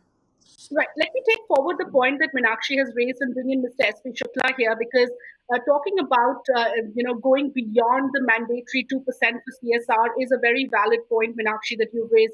At the same time, Mr. Shukla, do you feel that there is alignment and synergy between companies' CSR goals and achieving the SDGs? And to Meenakshi's point, when we talk of going beyond the 2%, is it something that we can practically expect in a time like this where companies across the board are fund starved? Those who want to do things, they don't do it because there is a law. We started 35 years ago in Mahindra Group, 1% of the profits being given for social work, charity work. Corporate social responsibility was not a word in vogue at that time. Law came only 4 years earlier. So we have been doing it 35 years, not 4 years. So organizations which want to do it, they don't wait for the law. That is the first thing I would say. Second thing, the very act of doing business actually takes care of half a dozen SDGs because it is inherent in doing business. SDG 1, 2, 3, reducing poverty, reducing hunger, food for all, education for all, SDG 4, they are inherent part of creating employment, decent work opportunities. That will reduce poverty, that will reduce hunger. So SDG 1, 2, 3, 4 are inherent. If an organization actually says my core purpose will be to provide decent employment opportunities, we have direct employment of 240,000 employees. So we call Mahindra family a million strong family if you take family size of 4. And then there are indirect jobs which are another 5 million. So that's another 20 million people connected with us. If we can make sure that we don't lay off people, if we make sure that as far as possible we are able to maintain the decent salary level, each one of them is ensuring that his domestic staff, his driver, maids, everybody has a job, nobody is being retrenched. We are encouraging people that please look after at least 2 or 3 families because we are keeping you in job and we are expecting that you will keep people who depend on you in job. It is a chain, a positive chain reinforcing one another. After that comes the question of business activities themselves leading to specific SDGs. Take, for example, hunger. If you, at this difficult time, focus on making sure that farm inputs, in spite of all difficulties, reach our farmers, and our agribusiness does seeds, agri-chemicals, mechanization of farming, we make sure that at this difficult time, anybody, any farmer, any community which needs these 3 inputs, seeds, agri-chemicals, and mechanization of farming, through innovative ways, if someone cannot buy then on credit, if someone cannot buy a tractor, we make it available on rent. All this is serving the same purpose, reducing poverty, reducing hunger. If farm production comes down, no amount of charity can help if there is no wheat and rice produced. Let us understand that they cannot be seen in isolation. A wheat has to be produced, rice has to be produced before it can be given away in charity. We have to make sure that that production goes on in spite of all odds. And very rightly, the point was made earlier that some of the best brains, not all, or in corporate sector, and they are seeing what will be good for the communities, what will be good for the societies. There are tremendous number of well-meaning people who are saying, well, if this is the time you tighten the credit policy, many people will not be able to afford. Think about it. Money is scarce. Can you give little more credit? But make sure it reaches. If farm production continues, only then hunger can be alleviated, not by giving what is in stock today free. Lot of things in CSR budget do not show. 2% does not show things. So if I have opened factory canteens which are producing food and distributing in 2 kilometer radius around our plant, that does not come under CSR. It may show under the canteen budget because CSR has to go to designated charity. Therefore, it will not show in that 2%. But my plants are running and serving thousands of families. Food is coming, being bought. It will not show in any CSR spend. So each one of us actually will end up spending more than 2%, that I can assure you. Those who want to do it, they don't depend on law. Those who don't want to do it, they will find a way of beating the law. Right.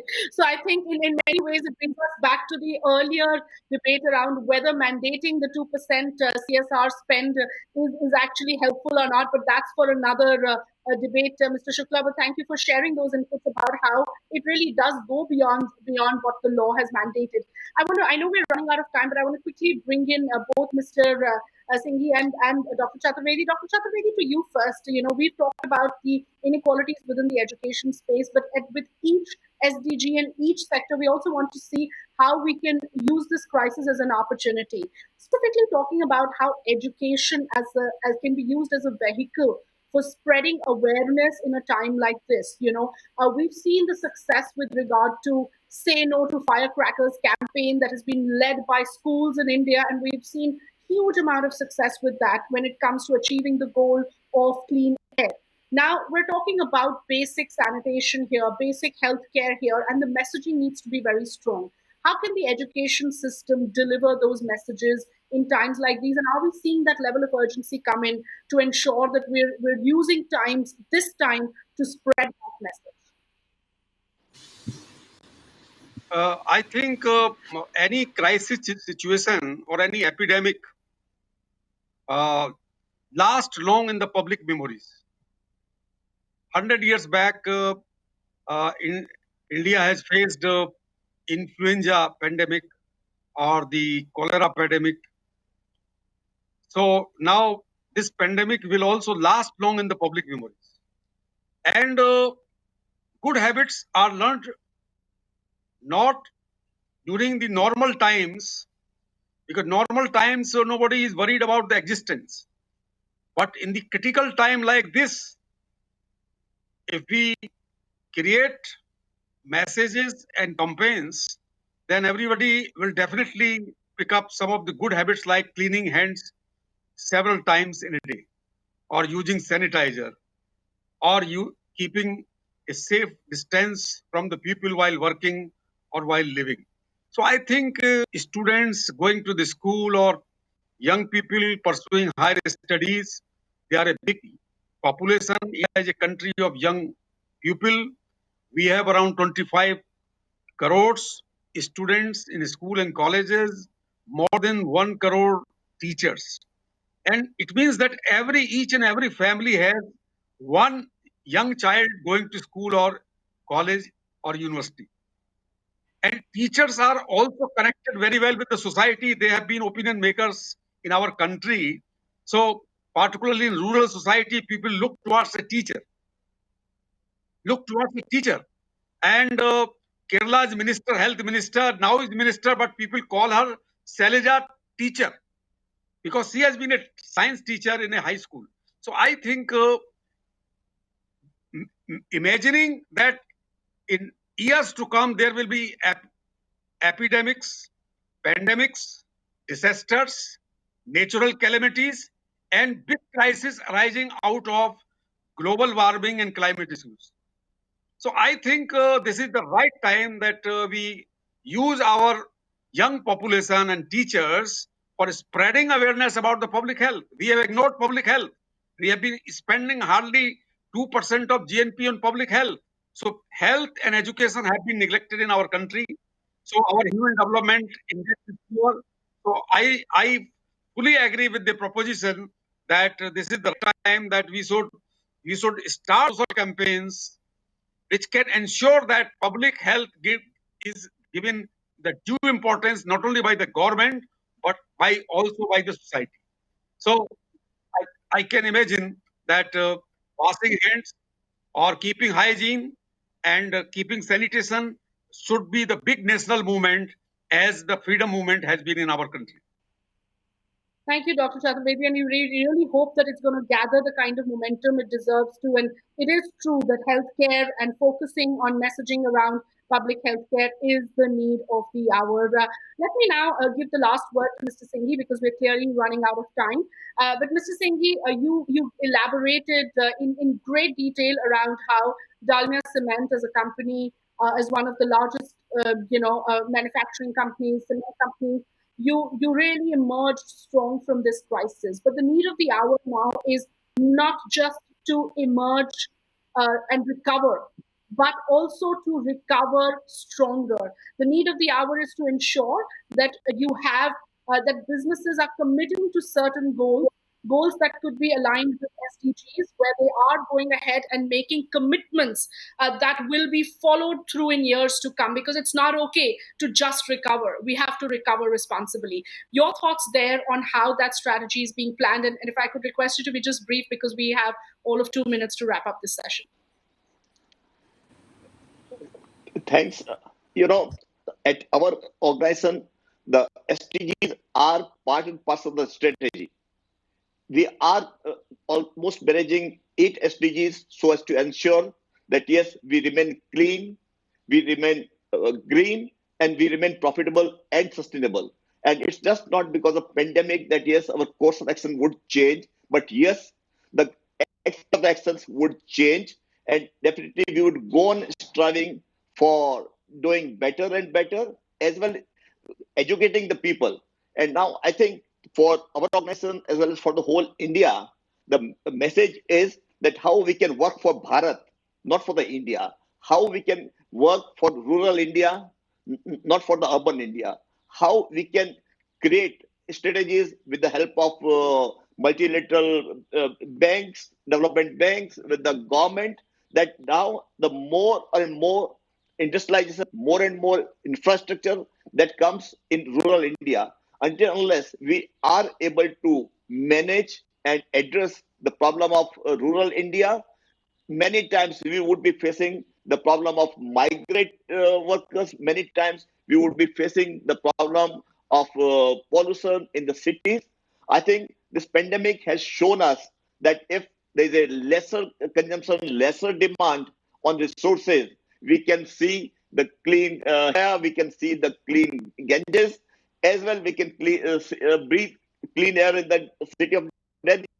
So for our organization also, the effort would be that work for rural India, make more investments in rural India and for the people. So do good, be good. Thank you. All right, those are very, very important messages that seem to be coming through from all our participants. And if I could just sum up some of that high-level messaging as we come to the close of the session, we've had a huge focus around how this crisis has exposed vulnerabilities, has exposed inequalities, and the need to work towards bridging that gap between the haves and the have-nots. Whether it is in the space of education or it's in the space of gender, we've seen that kind of inequalities come to the fore. We've also talked a lot in this session around how it's important for corporate India to come forward and take a responsibility that goes way beyond just recovering for themselves, but making sure that they are aligning with the SDGs, not just making contributions that are important for the legal mandate of 2% of CSR, but going well beyond that mandate, well beyond that charter, and ensuring that they are recovering and they're also supporting livelihoods, they're supporting people. We've also talked extensively about the need to use education as a platform to spread messaging around healthcare, which is the one thing that the world is focusing on right now. But in a country like India, we have shown and proven that messaging can be taken right to the grassroots level. And it's been really heartening to see how, even though we're now not seeing the kind of lockdown we did over the last 3 months, people are wearing masks, people are being educated to follow good sanitation, to follow good hygiene practices. And we need to continue building momentum on that because this is not going away in a hurry. And then, of course, very, very heartening stories around what's going right. What has changed, which is also a silver lining that is emerging from this crisis. And that's something we need to continue to build upon, which is that there will be positive outcomes from the crisis. Yes, it will leave many, many vulnerable sections in a very, very bad shape. But if we come together, we can recover quickly, we can rebuild, we can restore, and we can make sure that this recovery is a recovery which is aligned with SDGs. It's a recovery that is way more sustainable, way more equitable than what we had earlier ever thought. So let's take forward that new normal, but let that new normal be something that we should be very, very proud of and look back and say that yes, this crisis was used as an opportunity by policymakers, by business leaders, by government, by civil society to reset, reboot, and bring us forward to a much better future. Thank you all to all the panelists for joining and sharing your perspective. It's been very, very helpful, very interesting, and we hope that we can continue to carry forward all these conversations in the future as well. That's all from me. I'm wrapping up. It's back to Asim.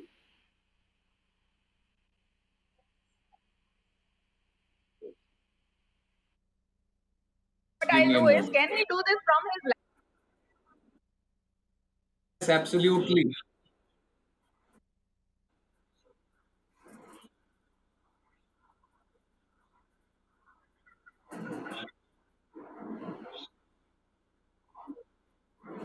So I am back after this wonderful session, CEO's panel, and I take this moment to Thank you. Shweta very much for orchestrating it so beautifully and brilliantly.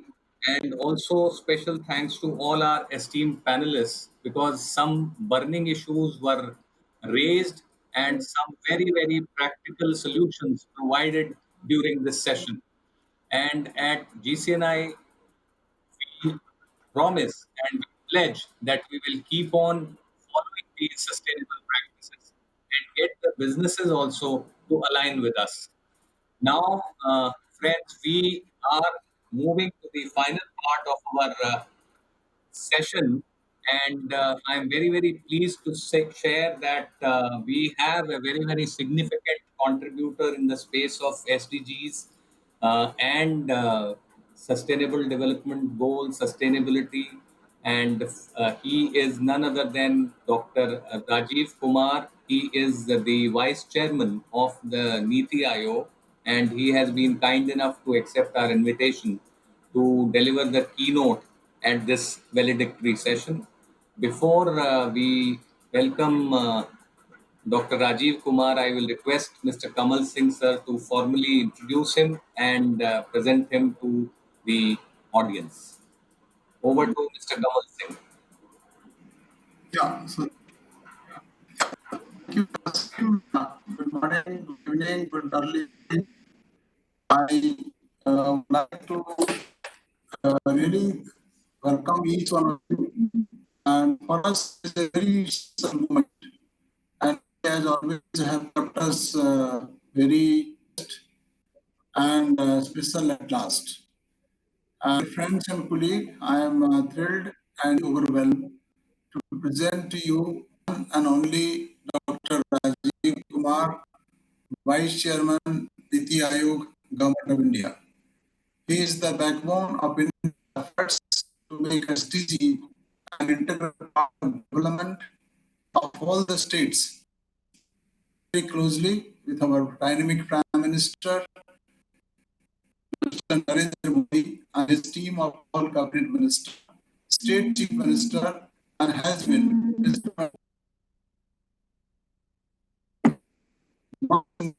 major changes to integrate sustainability and responsible business practices in India's business social, environmental development. I want to stand between you and Dr. Rajiv Kumar.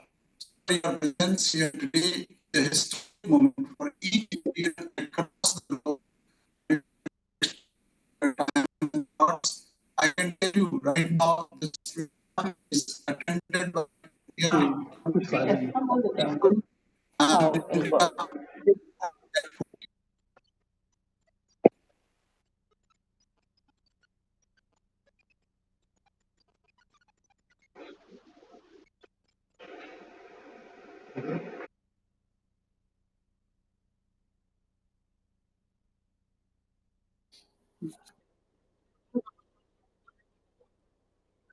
Hi, Doug. How are you? Can somebody show me?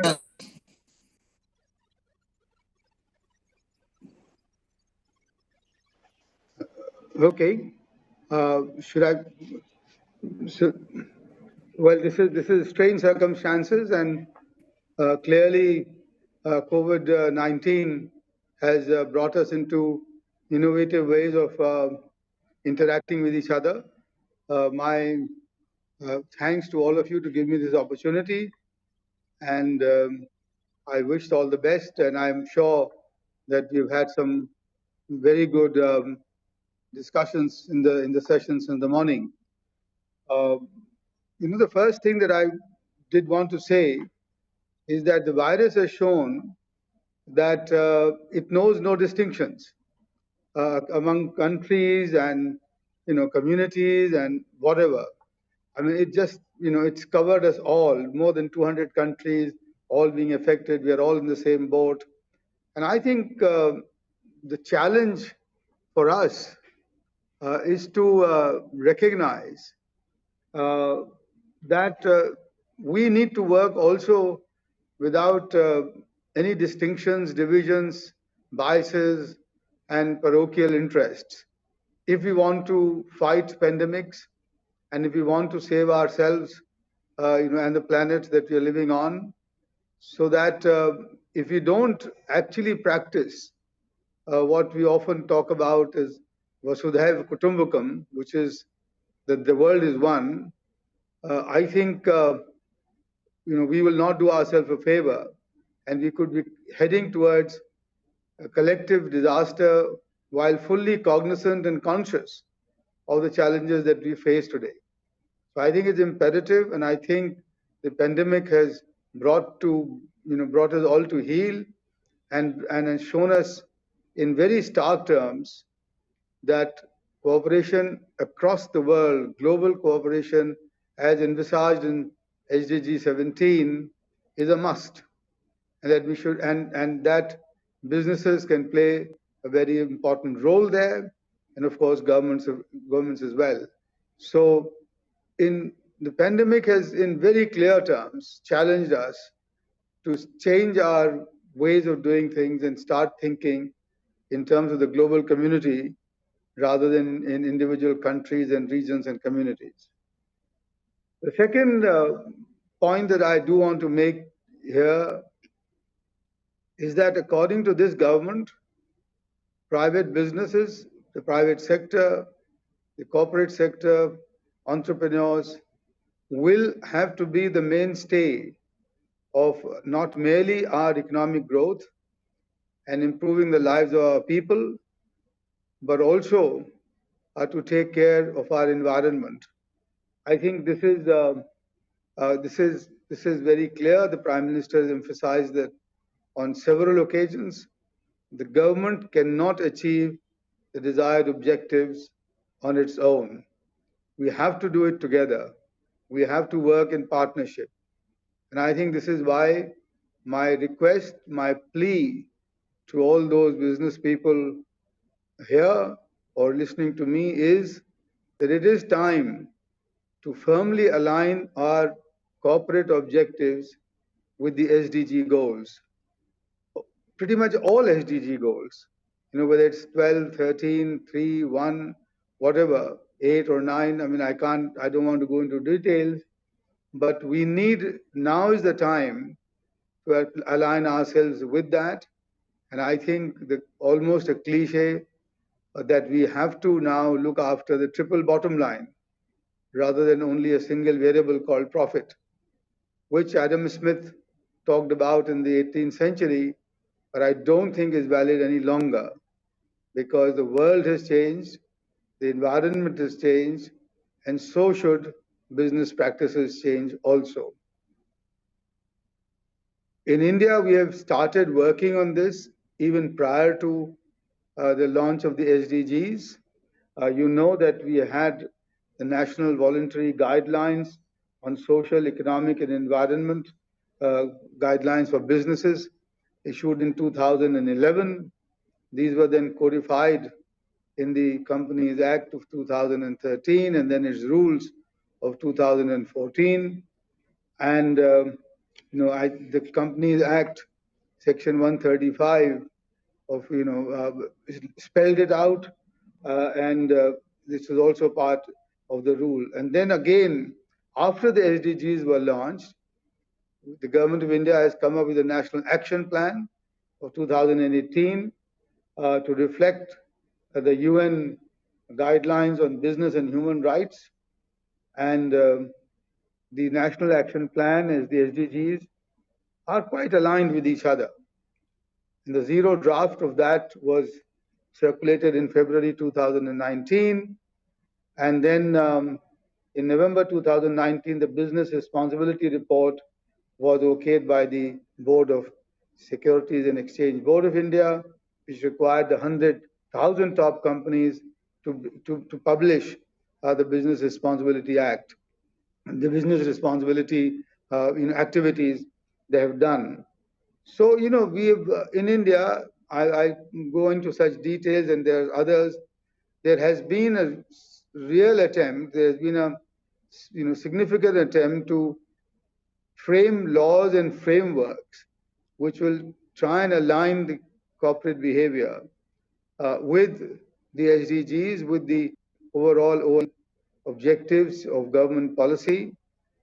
But I wonder if these were needed, because as early 20th century, Jamsetji Tata, in his thoughts, had said very clearly that the community is the very business of business. The community is not just a partner, but has to be middle and center of business, what businesses do. And I think this is reflected even today in what we see in how Jamshedpur, the head office, the place where Tata Steel is located, how that has evolved. And, I dare say that there are a number of other such corporate stars which have imbibed the spirit of Jamsetji Tata into saying that business and community, and now the global community, because we are in this globalized world, are inseparable. I say this simply because we have to go beyond a legalistic approach to achieve the SDGs, to achieve what we need to do today, and therefore we need to, we need to work together. And I wonder very often as to why the spirit of Jamsetji Tata and that of Ghanshyam Das Birlaji and that of Purushottam Das Thakur Das and Kamal and Bajaj has not been able to, go across the range of our corporates and evolve in that direction in our post-independent world, independent India. And I think time has come to try and deeply reflect on that and to change that, because there was a time, of course, when all the names that I have mentioned were highly respected as leaders of our national movement. Mahatma Gandhi himself had no qualms in staying in the Birla House in Delhi or in other places in the rest of the city, in the rest of the country. That's not the case today. We are not, we will have to admit that we are not in the same situation as we were then, when the community, the nation, and the businesses were aligned on the platform of mutual trust, pursuing quite clearly the same objectives and the same goals. And I think the time has come, therefore, to try and do that. And I think we in the government are deeply committed to that, because the Prime Minister has said that we will not succeed until development has become a Jan Andolan, a mass movement. And that cannot happen until the businesses lead it from the front. And that's the only way this can become a mass movement or a Jan Andolan where everybody is involved. And I think that we have to make development into a people's festival, if you like. And again, that cannot happen until the corporate world and the business, come forward and, as I said, lead it from the front. And in this regard, I would really plead again for the corporate world, for the business partners, to give us their candid feedback where we can do better. We have been trying to improve on our business environment. The world rankings show that we have done a fair bit. We have tried to reduce regulatory compliance, regulatory burden, and the compliance burden. That's also quite clearly visible in many ways. Not only the fact that about 1,200 redundant laws have been taken off, and there's a whole slew of clearances that now we can be achieved on the basis of self-certification. But we know that a lot more needs to be done, and therefore I request that we need candid, honest feedback from our business partners where we can do better, because that alone will create the basis of mutual trust and working together and achieving the triple bottom line that both the business and the government needs to go. So I think that's where that's really an earnest, sincere plea, because any system which works without a feedback is not going to progress very far. I have 3 suggestions at the end for my business friends, for all because I've been that side. I've been, as all of you know, in the chief economist of CII and the Secretary General of FICCI. So I've seen the business world from the other side as well. So I mean, all of so to all my friends there, I need to give 3 suggestions. I hope you don't mind. One, I think we have to now really implement the triple bottom line. We have to optimize between financial returns, social returns, and natural returns. We cannot, of course, go on the way of maximizing financial returns while plundering the natural capital. We have to bring that into our calculus. I think that's important. And I think this is where, the adage now that we can and we must do well by doing good. I think that has to be, so CSR is not the, yes, of course, CSR, whatever we can do, etc. But the point is that our production structures, our business norms, our business practices should be such that we can do well ourselves well by doing good. Just for example, we don't need to now, have the heaviest trucks working on diesel to do our logistics. We can think about trying to move to electric mobility as soon as possible, which has the least emissions, and so on. I mean, whether it's green buildings or green, so I don't need to go into those details. I think this much is enough. The second suggestion that I want to put forward to you is that the mutual trust will come about much more rapidly if we can have a practice of some degree of self-regulation within our business associations.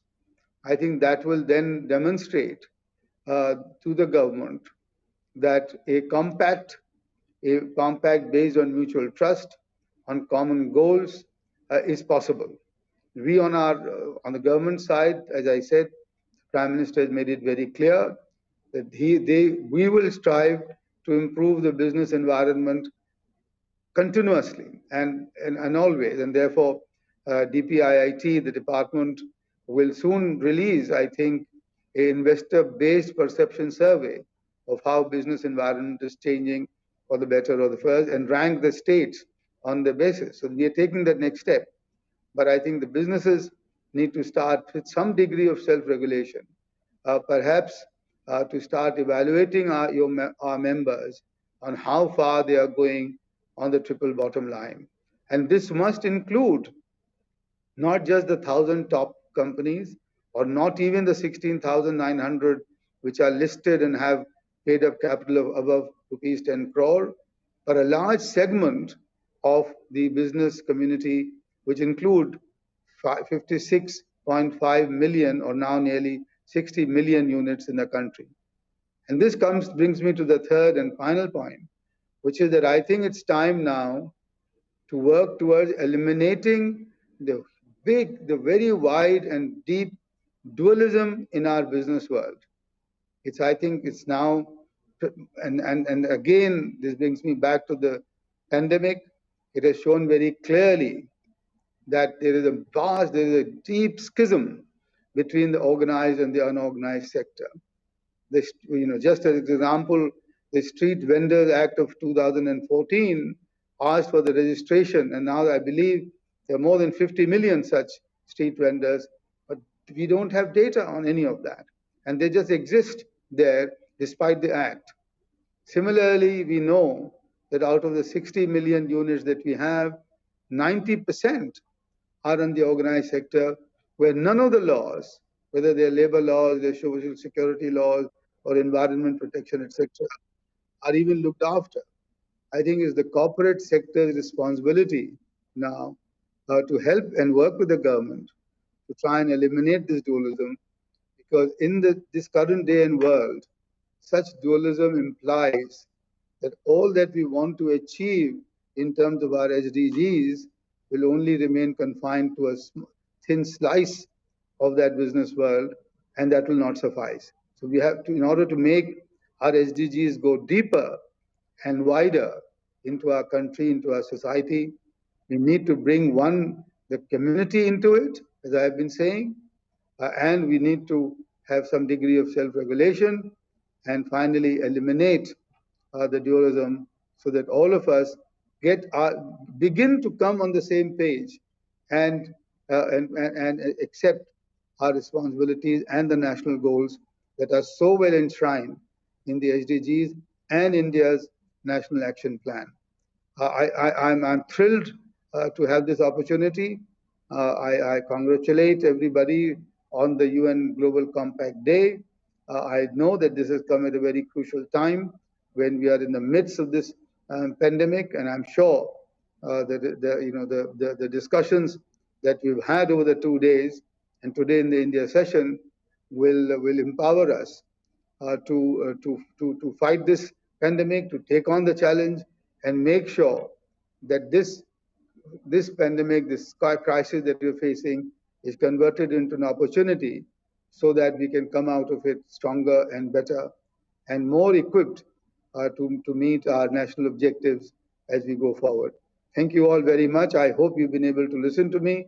As I said, these are new times, these are different times. But nonetheless, having made the best of what we have, I hope this has been good enough. Thank you very much and all the very best. Thank you very much, Dr. Rajiv Kumar. That was indeed some very meaningful, impactful, and your suggestions, sir, we look up to them, and we will ensure that we try and follow the suggestions that you've made. The very fact that a person of your stature has addressed us on this 20th anniversary bears testimony to the fact that you are the one guiding light in India who's always willing to help anybody, business sector, the other sectors, and we look up to you, and we will continue our dialogue with you. And in your guidance, the Network India will try and achieve the SDGs within the given time frame. Thank you very much, sir. Friends, bye, sir. Friends, all good things come to an end. So is our session. But let me first of all thank everybody, all the speakers, participants, the organizing team, both at GCO as well as at India Network for their support, our sponsors, BIMTech and CAF, and all the lovely audience. I believe there are more than 22,000 people attending this mega event. So finally, from the GCNI, on behalf of Mr. Kamal Singh, I would like to share one message. सितारों से आगे जहां और भी हैं, अभी इश्क के इम्तिहान और भी हैं. Means there is too many worlds to be explored beyond the stars, and we have to give many more tests to prove our passion. So it is with this spirit that we at Global Network India, we are trying and we will keep trying. And best wishes to everyone. We are open and available for any kind of collaboration and partnership. And with those words, I thank everyone present once again for giving us such a wonderful session. And we are proud and privileged to be a part of the United Nations Global Compact. Jai Hind. Thank you all. All the best wishes to you all. Thank you so much to our colleagues at Global Compact India for convening those incredibly important discussions.